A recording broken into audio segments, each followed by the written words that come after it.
네. 470장 누군가 너를 위하여 찬양하겠습니다.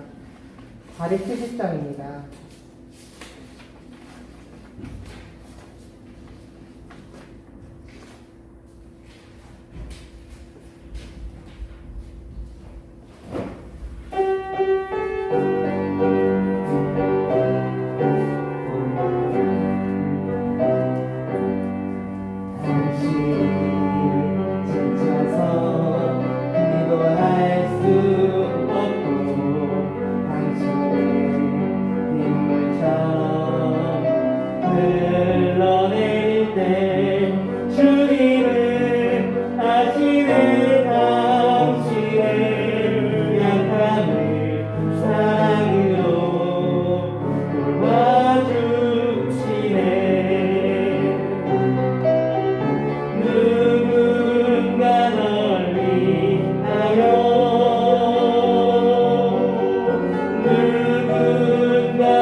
사랑의 하나님, 참 감사합니다.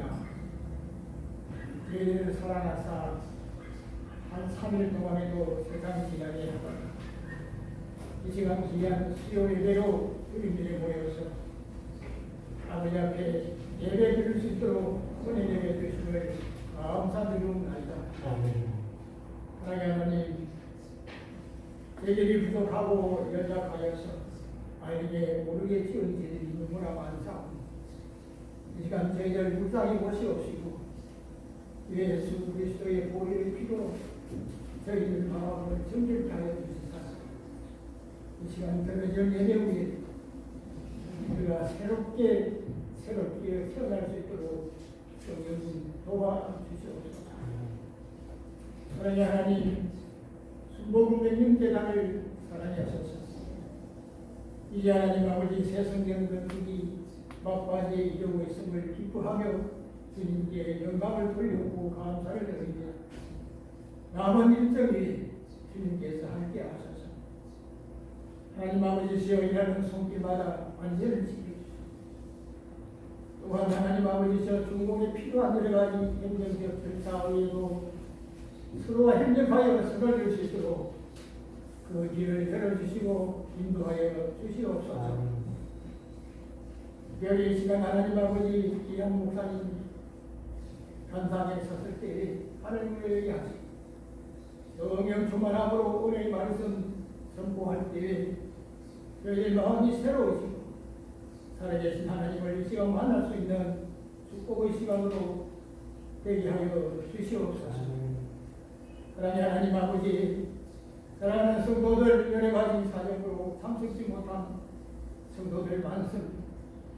주님이 저희들이 찾아가 이루어 주옵시고 이곳에 내일은 은혜가 누구도 함께하여 주시옵소서. 우리 하나님 아버지시여 여러 가지 어려운 사정과 질병으로 인하여서 하나님 아버지여 고난 중에 있는 사랑하는 성도님 주님이 그대지 마시고 기도의 길을 누리사 응답되어지는 축복의 시간 되기 허락하여 주시고 어서 속히 치유되는 역사가 일어나게 도와주시옵소서. 모든 것을 주님께 감사를 드리고 그러하신 예수님 이름으로 감사하면서 기도하옵나이다. 아멘.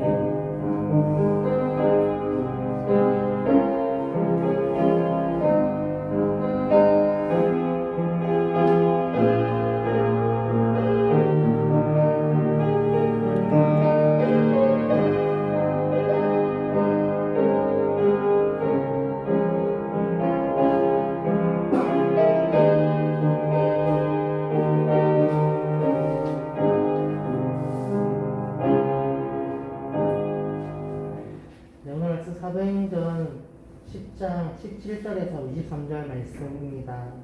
사도행전 10장 17절에서 23절 말씀입니다. 제가 교독해 드리겠습니다. 베드로가 본 바 환상이 무슨 뜻으로 속으로 의아해하더니 마침 고넬료가 보낸 사람들의 시몬의 집에 찾아 문 밖에 서서 불러 묻되 베드로라 하는 시몬이 여기 유숙하느냐 하거늘 베드로가 그 환상을 대하여 생각할 때 성령께서 그에게 말씀하시되 두 사람이 너를 찾으니 일어나 내려가 의심하지 말고 함께 가라. 내가 그들을 보내었느니라 하시니 베드로가 내려가 그 사람들을 보고 이르되 내가 곧 너희가 찾는 사람인데 너희가 무슨 일로 왔느냐. 그들이 대답하되 백부장 고넬료는 의인이요 하나님을 경외하는 사람이라. 유대 온 족속이 칭찬하더니 그가 사람의 천사의 지시를 받아 당신의 그 집으로 청하여 말을 들으려 하느니라 하는데 베드로가 불러들어 유숙하게 하니라. 아멘. 목사님 여기서 말씀 전해 주시겠습니다.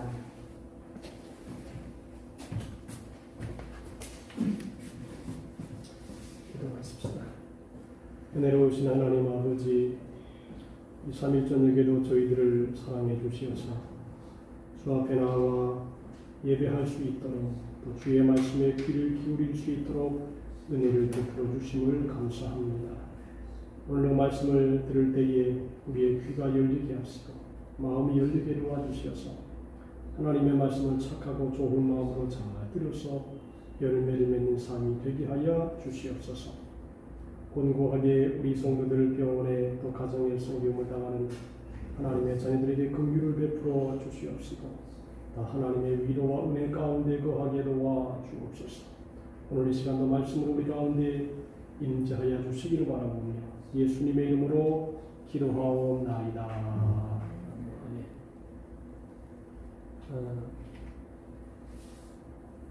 사람이 평생을 살아가면서 만남이라고 하는 것이 참 중요하다 그렇게 봅니다. 그래서 사람이 하나님을 만나면 기적이 일어나고 사람이 좋은 사람을 만나면 역사를 변화시킨다 그런 말이 있습니다. 오늘 이 성경은 고넬료와 베드로 사도와의 만남에 대한 이야기입니다. 고넬료와 베드로의 만남이 단순한 만남이 아니라 복음이 유대인에게서만 증거되다가 이제 다시 한 차원을 넘어서 이방인에게로 전해준 아주 중요한 사건이라고 볼 수 있습니다. 하나님의 섭리 가운데서 이제 복음이 유대인에게서 이방인으로 더 널리 크게 확대되어져가는 시발점이라 그렇게 볼 수 있는 것입니다. 하나님께서 고넬료에게 사자를 보내셔서 환상을 보여주시면서 요바에 있는 베드로를 초청하여 만나라 그렇게 말씀하셨습니다. 고넬료는 그 말을 듣고 하인들을 베드로가 머물고 있는 요바로 보내게 됩니다. 이튿날 고넬료의 하인들이 요바에 베드로가 머물고 있는 집에 도착할 무렵에 베드로에게 하나님께서 나타나셔서 하나님의 사자가 나타나 환상을 보여주시면서 베드로가 이방인인 고넬료를 만날 수 있도록 미리 준비 작업을 하신 것을 보게 됩니다. 거기서 베드로가 본 환상이 뜻이 무엇인지 곰곰이 생각을 하고 있을 때에 고넬료가 보낸 하인들이 그 집에 찾아왔습니다. 베드로가 고넬료가 보낸 하인들의 이야기를 듣고 그들을 베드로가 머물고 있는 집에 하룻밤 함께 자게 하고 그 다음날 함께 고넬료의 집으로 갔다는 것입니다. 여러분, 이것이 단순한 사건이 아니라 복음이 확대되고 복음이 좁은 유대에서 이제 전 세계로 퍼져나가는 아주 중요한 사건이라고 하는 것입니다. 이렇게 해서 이방인인 고넬료가 유대인인 베드로를 만나서 복음을 듣게 되고 또 믿게 되어집니다. 이 사건은 복음 전파에 있어서 굉장히 중요한 사건이기 때문에 하나님께서 이렇게 특별한 방법을 통해서 두 사람이 만나게 하시고 복음을 전하게 하시고 또 성경에 기록하도록 하신 것입니다. 고넬료만 특별한 하나님의 개입으로 예수님을 만나는 것이 아니라 어떻게 보면 이 세상에 있는 모든 사람들이 예수님을 믿게 되는 것이 다 특별하다, 그렇게 볼 수가 있습니다. 여러분, 예수를 믿었다는 것은요, 위대한 변화입니다. 예수를 믿는다면 얼마나 큰 변화가 일어납니까? 사상의 변화, 가치관의 변화, 생활의 변화, 생각의 변화, 인격의 변화, 모든 삶의 방식이 완전히 변화되는 것이 이 그리스도의 복음 안에 들어오는 것이라고 하는 것입니다. 사탄의 종이신 분이 우주 만물의 창조자이신 하나님의 자녀로 신분이 바뀌게 되는 것이기 때문에 대단히 위대한 변화라 그렇게 볼 수가 있다는 것입니다. 여러분들, 예수 믿는 것이요, 보통 변화가 아닙니다. 그 한 사람에게뿐 아니라 그 자녀, 가정, 3, 4대 계속 내려오는 가문에 이르기까지 큰 영향력을 그의 개인뿐 아니라 그의 가문에 내려지고, 이것이 어떠한 민족에게 증거되면 그 민족이 다 변화되어지는 위대한 사건이라고 하는 것입니다. 하나님이 그래서 예수를 한 사람이 믿게 된다는 것은 그 한 사람의 변화로 끝나지 아니하고 대단히 위대한 역사를 나타낸다고 볼 수 있습니다. 그래서 우리가 이 세상을 살아가면서 우리가 소중하게 여겨야 될 가장 중요한 사건이 예수님을 만난 사건이다. 어떤 분이 지난번에 이제 만나서 간증을 하는데 이런 얘기가 하더라고요. 자기 남편이 그들의 내 평생에 제일 중요한 만남은 당신을 만난 것이었다. 근데 그 여자분의 만남은 뭐냐? 내 인생 중에 제일 중요한 만남은 예수님을 만나는 것이었다. 굉장히 중요한 의미를 던져주는 것이죠. 예수 그리스도를 만나는 것이 삶의 막대한 엄청난 큰 변화를 준다는 것입니다. 금생뿐 아니라 내생까지 그 자녀, 친척, 인척, 그가 행하는 발걸음이 닿는 모든 곳에 영향력 있게 변화를 준다는 것입니다. 그래서 여러분들, 우리가 신앙생활이 이렇게 중요해요. 신앙에 대한 말씀을 가르쳐주는 교회를 소중하게 여기고 또 그 안에서 구성원들인 목회자나 성도들이나 아주 중요하게 생각을 해야 된다는 것입니다. 우리 신앙을 더 건강하게 해주는 일이 어떤 일인가를 살펴보면서 하나님의 거룩한 복음을 위해서, 복음을 통해서 우리가 새로워지는 것은 너무도 소중한 것입니다. 우리에게 있어서 무엇보다 중요한 게 신앙을 건강하게 만들어주는 일입니다. 신앙이 건강하면 마음도 건강해지게 되고, 마음도 건강해지면 영혼도 건강해지고, 그의 삶이 다 아주 충만한 축복을 받게 된다는 것이죠. 그 신앙이 우리에게 영원한 생명을 주는 것이고 하나님의 자녀로 하나님 나라에서 사는 것입니다. 미래의 세상을 떠나서 하나님 나라에 살 뿐 아니라 현재도 내가 이 세상에 거하면서도 그 마음이 하나님의 나라가 되어 산다는 것이 얼마나 큰 축복입니까? 하나님의 나라는 먹는 것과 마시는 것이 아니라 의와 평강과 희락이라 그랬습니다.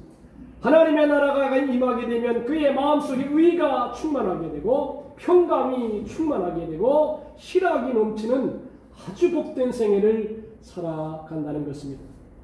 자, 오늘 이 본문을 보면 하나님의 뜻이 우리에게 이루고자 할 때 우리가 어떠한 자세를 가져야 되느냐라고 하는 것입니다. 본문에 베드로가 본 바 환상이 무슨 뜻인지 속으로 의아해했다 그랬습니다. 17절에 보니까 베드로가 본 바 환상이 무슨 뜻인지 속으로 의아해하더니 마침 고넬료가 보낸 사람들이 시몬의 집을 찾아 문 밖에 서서 그랬습니다. 베드로가 환상을 보았는데 그 환상에 대하여 생각을 했습니다. 베드로가 부정한 음식을 보여주며 일어나 잡아 먹으라고 하신 환상을 보고 속으로 의아해했다는 것입니다. 그리고 그 환상이 무슨 뜻인지를 곰곰이 생각해 보았다라고 하는 것이죠. 베드로는 예수께서 이 세상에 오셨을 때 예수님이 하시는 모든 기적적인 사건들을 보았습니다. 성령의 충만한 은혜를 받는 것도 보았습니다. 기적적인 사건도 보았습니다. 기적적으로 병자를 치료하고 죽은 사람을 살리는 것도 경험해 보았습니다. 그리고 그 환상이 하나님께서 보여주시니라고 생각하여 그 환상의 뜻이 무엇인지를 곰곰이 생각하였다는 것입니다. 이 중요한 사건이에요. 우리의 삶 속에서도 어떤 사건이 일어날 때 이것이 무엇인지를 깊이 생각하는 생각이 필요하다는 것입니다. 그냥 생각 없이 훌쩍 넘어가게 되면 아무것도 아니지만 내 삶에 일어날 하나의 사건을 깊이 생각한다는 것입니다.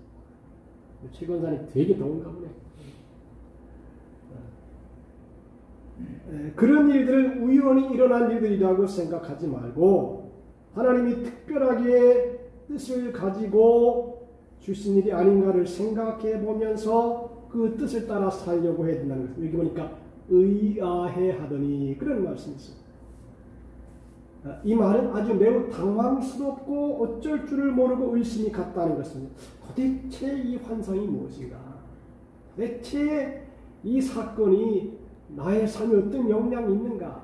어떻게 행동을 해야 되는가? 곰곰이 생각해 보았다라고 하는 것입니다. 황홀한 중에 환상을 보여준 주님은 하나님이라고 생각을 했지만 평소에 하나님께서 하신 말씀과 그 뜻을 달리하고 있었기 때문에 왜냐하면 유대인들은 부정한 음식이라고 하면 안 먹었거든요. 이제 그림을 나타나고 있지만 어떤 그림에는 뱀 그림도 나타나고요. 낙타 그림도 나타나고 독수리 그림도 나타나고 이게 다 부정한 식물이거든요. 부정한 동물이거든요. 부정한 동물을 먹지 않았거든요. 유대인의 보통 생활에. 근데 보통 생활에 먹지 않은 것들을 가서 주님께서 너 잡아먹으라. 그러니까 이게 당황이 되는 거예요. 아이고 하나님 나는 그런 그 부정한 것들 먹지 않습니다. 하나님의 법을 지켜왔습니다. 근데 하나님께서 잡아먹으라 그러는 것이에요. 아주 성경을 보면 복음이 구약 성경의 율법과 배치되는 장면들을 만납니다. 그럴 때 당황하게 되고 복음에 대한 의심이 들 때도 있을 것입니다. 그러나 중요한 것은 율법이 아니라 복음이라는 것을 알아야 됩니다. 그래서 율법은 복음으로 인도하는 몽학 선생이고 그 복음이 목적이 된다는 것입니다. 여기 보니까 생각할 때에 그런 말이 나와요. 생각할 때에. 이게 이제 중요하죠. 생각에 따라서 행동이 결정이 되기 때문에 이 사건을 깊이 생각하는 것입니다. 환상을 보고 처음에는 당황하고 의심이 갔지만 그것이 하나님께서 이방인이라 할지라도 만나서 복음을 전해주라 이렇게 의미가 이해가 된 것입니다. 그리고 그 환상을 보여주신 하나님의 뜻이 무엇인가를 이렇게 마음속에 생각하면서 하나님의 지시를 받게 되는 것입니다. 여러분 그래서 우리가 생각이라고 하는 것은 보세요. 이게 깊이 생각할 수밖에 없는 게 뭐냐면 구약에는 먹지 말라 그랬고 신약에 와서 지금 또 먹으라고 하는 거예요. 이게 어느 것이 진짜냐 왔다 갔다 하면서 깊이 생각을 하는 거죠. 근데 하나님께서 결국은 뭐냐면 잡아먹으라. 바꿔 말하면 이방인이라 할지라도 너가 부정하게 생각하는 사람들이라 할지라도 만나라. 만나서 복음을 전해주고 하나님의 사랑을 전해주라고 하는 하나님의 말씀으로 마음속에 받아들였다라고 하는 것입니다. 이게 참 중요한 사건이에요.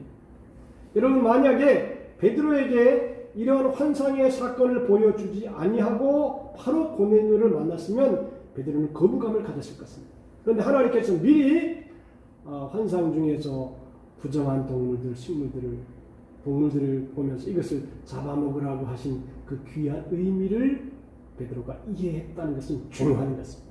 우리도 마찬가지예요. 살아가다가 보면 내가 이해할 수 없는 사건들이 일어날 수 있습니다.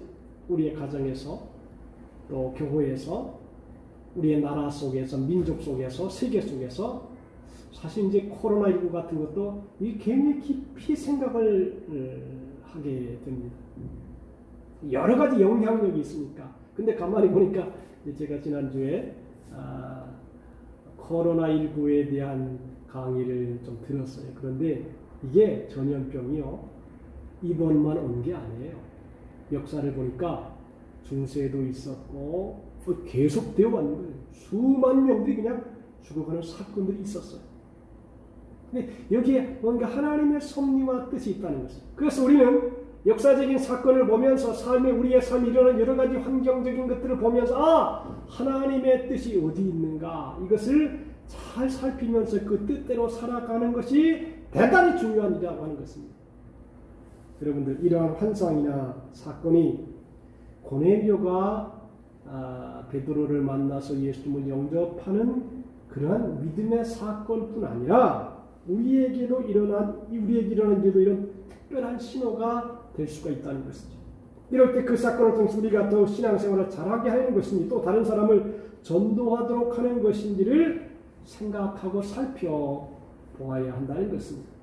그리고 꿈도 그렇고요, 환상도 그렇고요, 우리의 삶에 종종 일어나는 여러 가지 사건들을 한번 생각해 볼 필요가 있다는 것입니다. 그냥 생각 없이 그냥 지나가면 그냥 끝나지만 그것을 한번 곰곰이 생각합니다. 베드로가 이 사건을 보고 곰곰이 생각한 것처럼 우리도 어떤 삶의 사건, 일어나는 것들을 통해서 하나님의 섭리가 무엇일까라고 하는 관점으로 생각을 해보아야 된다는 것입니다. 하나님께서 이 복음을 떠나서 우리가 가장 중요하게 여겨야 할 믿음 생활을 떠나게 하는 그 어떤 일도 좋아하지 않기 때문인 것입니다. 여러분들, 오늘날 우리에게 주신 최고의 환상은 성경 말씀입니다. 성경 말씀처럼 확실하게 하나님의 뜻을 보여주는 것은 이 세상 어디에도 없습니다. 저는 지금 이제 성경을 쓰다가 조금 나왔는데, 집에 가서도 성경을 이제 시간만 되면 성경을 쓰고 이러면 쓰는 게 너무너무 유익한 거예요. 여러분 쓰시죠? 느끼시죠? 성경을 쓰는데 이건 내가 평생 해야 되겠다. 시간만 남으면 성경을 쓰는데 이 가슴 속에 다가오는 각도가 다른 거예요. 그래서 제가 이제 부교육자 시절할 때도 성경을 쓸 뿐 아니라 쓰는 습관이 있었어요. 그래서 책을 봐도 늘 책을 읽으면서 그 옆에 감동받은 것을 늘 노트를 했어요. 근데 아주 그게 유익한 거예요. 아주 힘이 되고 깨달음이 되고 또 설교할 때도 말씀을 전할 때도 큰 도움이 되었습니다. 여러분들, 성경이 무슨 말씀의 뜻인지 곰곰이 생각해 보지 않고 사는 사람은 하나님의 뜻을 따라서 살 수가 없습니다. 그래서 오늘 나에게 주신 더 확실한 환상은 하나님의 말씀입니다.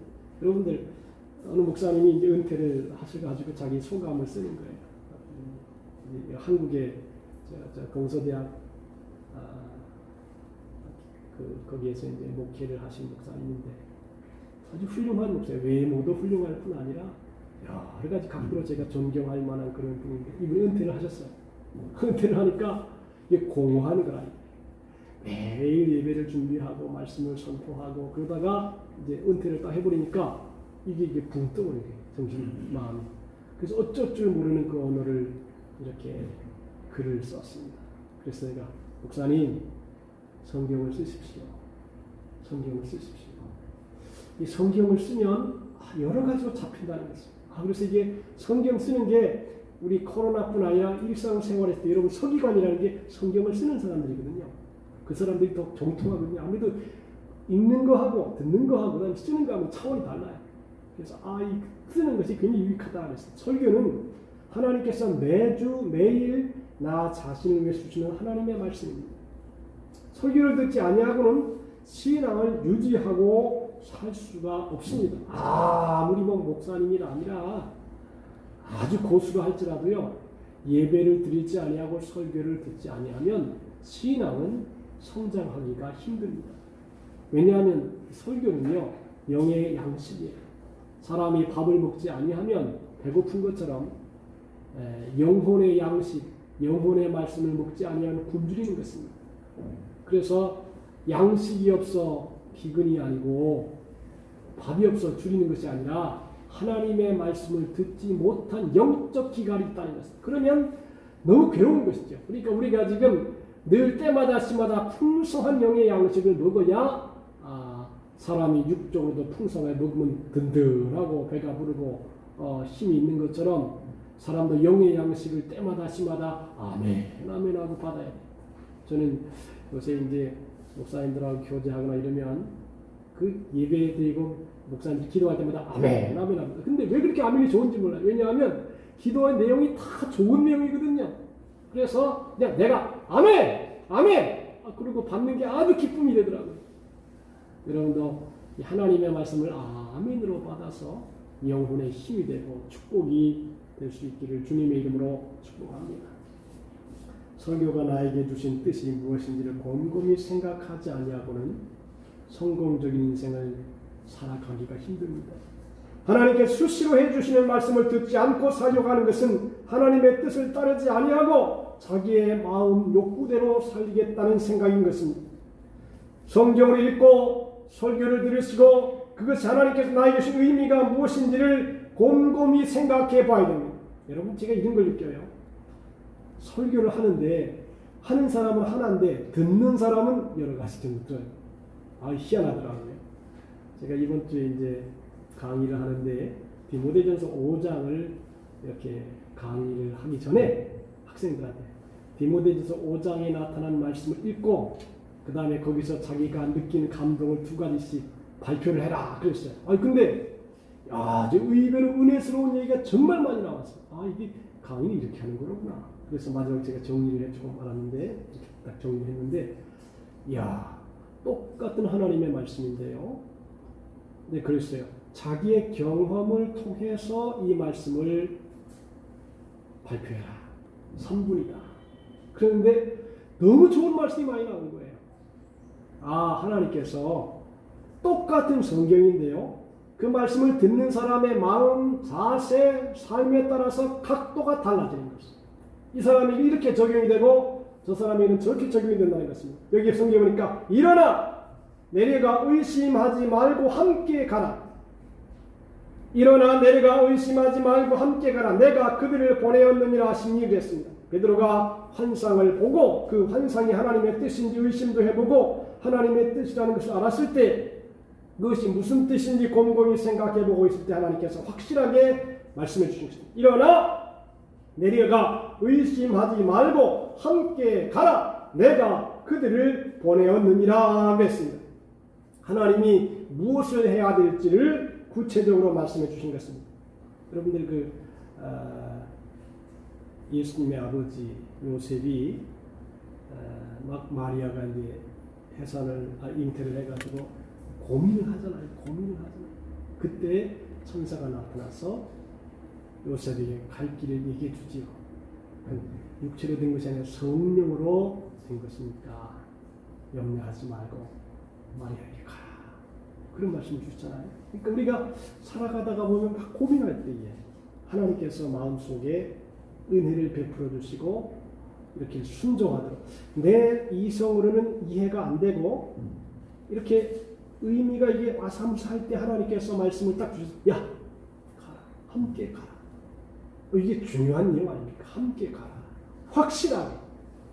이제 하나님께서 이스라엘에서 온 전 세계로 복음을 증거하기 위해서 고넬료라고 하는 사람을 만날 때 저들과 함께 가라. 함께 가면 역사가 일어날 것이고 변화가 일어날 것이고 그걸 통해서 전 세계가 하나님 앞에 돌아오는 시발점이 될 것이니까 가라. 얼마나 멋있는 이야기입니다. 그래서 여러분 사람이 어떤 사람을 만나는 것은 그 사람 하나로 끝나는 게 아니거든요.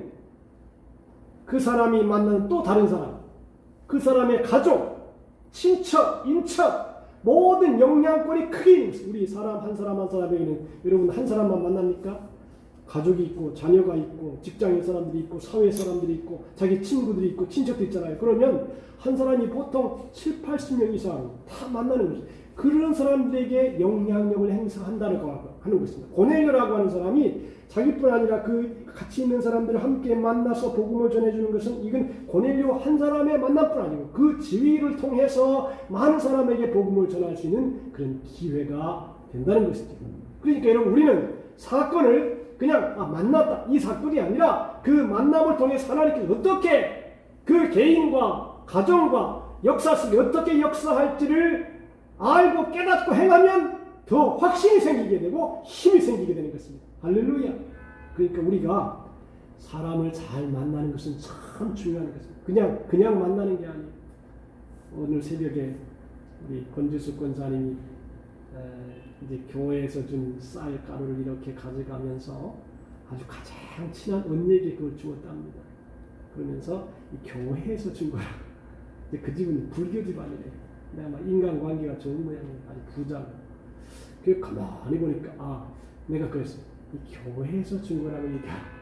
교회에서 준 거라. 근데 그게요 은연중에 가슴을 파고 들어갈 수 있는 것입니다. 교회에서 준 거다. 여러분들, 여러분에게 이거 절에서 준 거야.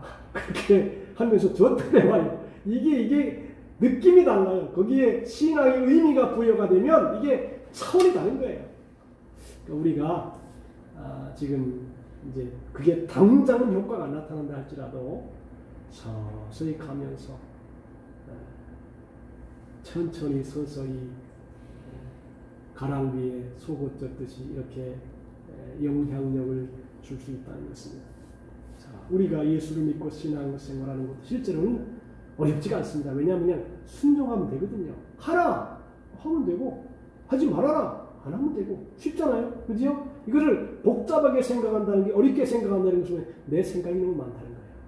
내 뜻이 너무 많다는 거죠. 그러면 내 생각을 꺾기 위해서 막 고민을 하다가 보면 힘들어지는 거예요. 그러니까 신앙생활은 하라 하면 하지 마라. 예. 여기 의심하고 있을 때에 하나님의 말씀을 딱 전하니까 같이 함께 가라라고 하는 말씀을 듣고 그대로 순종하니까 하나님께서 이 역사를 큰 은혜를 부어주셨다라고 하는 것입니다. 그러니까 신앙은 실제로 보면 어떻게 보면 단순해요. 여러분 십계명도 보면 단순하잖아요. 다른 신을 내 앞에 두지 말아라. 우상을 섬기지 말아라. 내 하나님 여호와의 이름을 망령되이 끊지 말아라.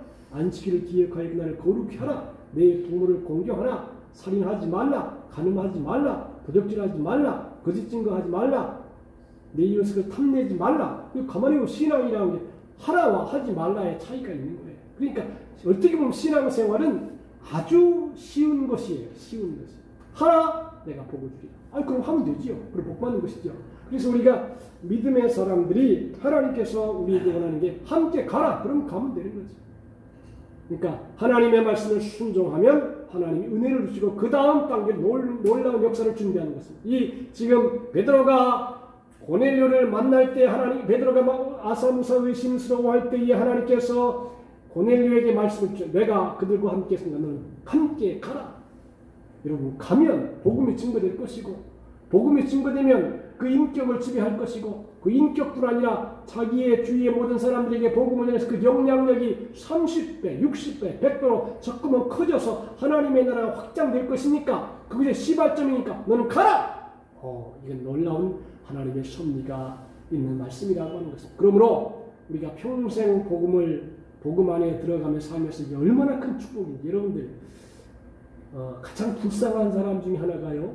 복음을 듣고 은혜를 받다가 복음을 버리는 사람들. 이거는요 아주 비참한 사람들. 왜냐하면 천국을 향해서 막 가다가 에라 필요 없다 딱 버리면 천국도 못 가고 지옥에 들어가고 남은 생에도 축복도 받지 못하고 저주 가운데 들어가고 하나님이 기뻐하는 삶을 살지도 못하고 사람들도 실망하게 되고 얼마나 여러 가지로 비극적입니까?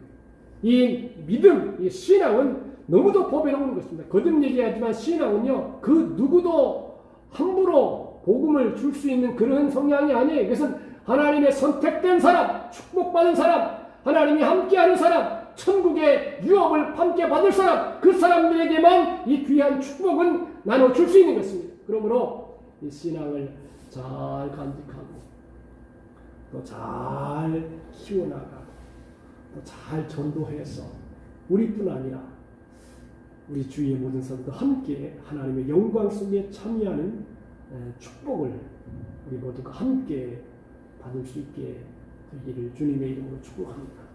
이 복만에 관해서 놀라운 은혜인 것입니다. 우리 말씀을 보면서 우리 모두가 함께 가라! 아멘! 하겠습니다. 그런 믿음의 생애를 살아가실 수 있게 되기를 주님의 이름으로 축복합니다. 기도하십시다. 오 하나님 아버지 감사합니다. 천하보다 귀한 복음, 생명을 전해주고 삶을 복되게 하고, 그래서 하나님의 영광의 덕으로 우리뿐 아니라 우리 천대까지 복을 받게 하는 이 거룩한 구원의 복음, 이 복음을 하나님께서 유대인뿐 아니라 고넬료를 통해서 전 세계 이방인들에게 전하기 위해서 베드로가 순종하는, 이해할 수 없는 것을 순종하는 이 모습을 오늘 우리가 말씀을 통해 보았습니다. 거룩하신 주여, 우리로 하여금 늘 하나님의 말씀을 순종하고 순복해서 그 은혜가 우리 안에 충만하게 도와주옵소서. 감사하오며 예수님의 이름으로 기도하옵나이다. 아멘. 찬송가 314장, 복음성가 찬송가 314장.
또 기도를 기뻐하신다, 그렇게 봅니다. 이 시간에는 지금 성전에 이렇게 들어가 보면요, 우리가 건축하는 성전에 들어가면 참 마음이 흐뭇해요.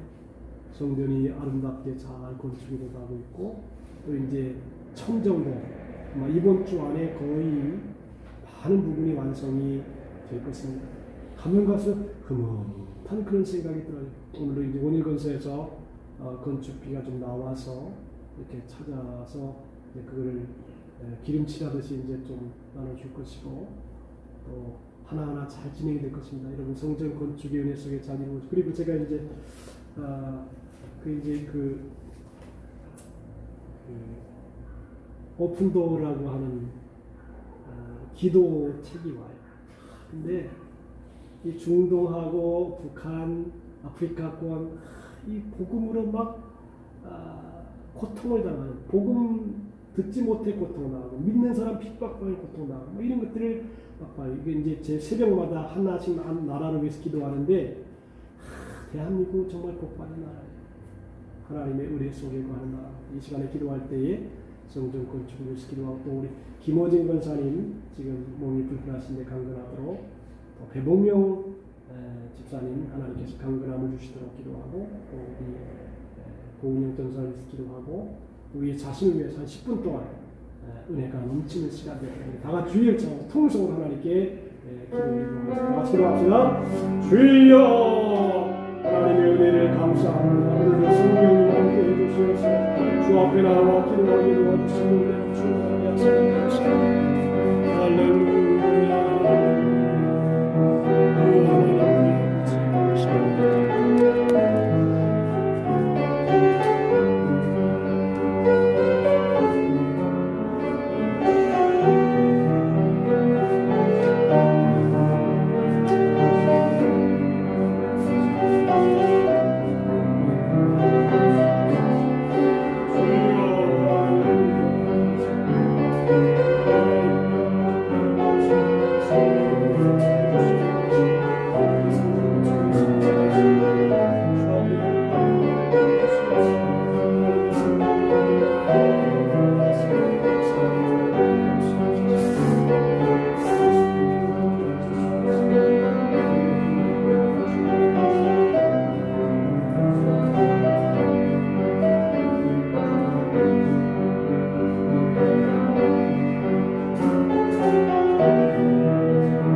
장영순 집사님이 새벽 기도를 같이 나왔어요. 아 근데 한 사람 나오니까 대단히 든든하더라고요. 참 새벽 기도 한 사람은 10명의 몫을 감당하는 그 교회. 아주 은혜가 되더라고요. 기도하는 사람이 더 많아지는 것이 하나님의 교회는 재산이다 그렇게 봅니다. 364장 복음성 364장 찬송하고 주기도문을 마칩니다.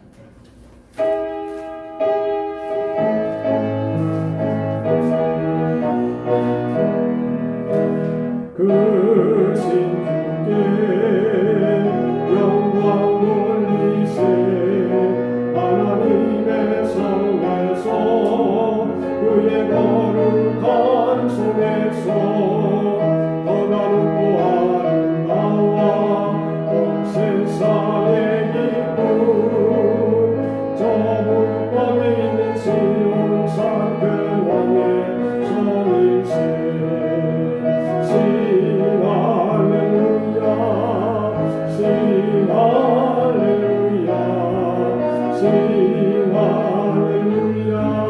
그 왕의 성일세. Sing hallelujah,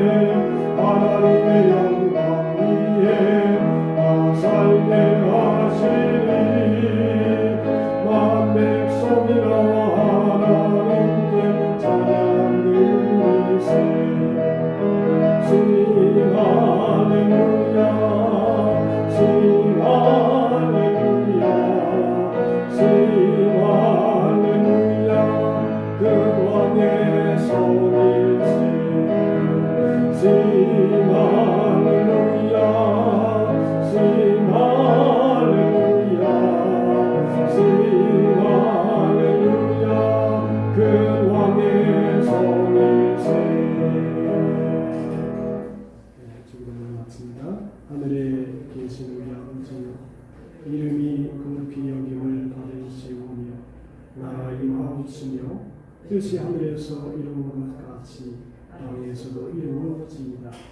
오늘날 우리에게 일용할 양식을 주옵시고 우리가 우리에게 죄 지은 자를 사하여 준 것 같이 우리의 죄를 사하여 주옵시고 우리를 시험에 들게 하지 마옵시고 다만 악에서 구하옵소서. 내게 나라와 은혜와 영광이 아버지께 영원히 쌓옵나이다. 아멘.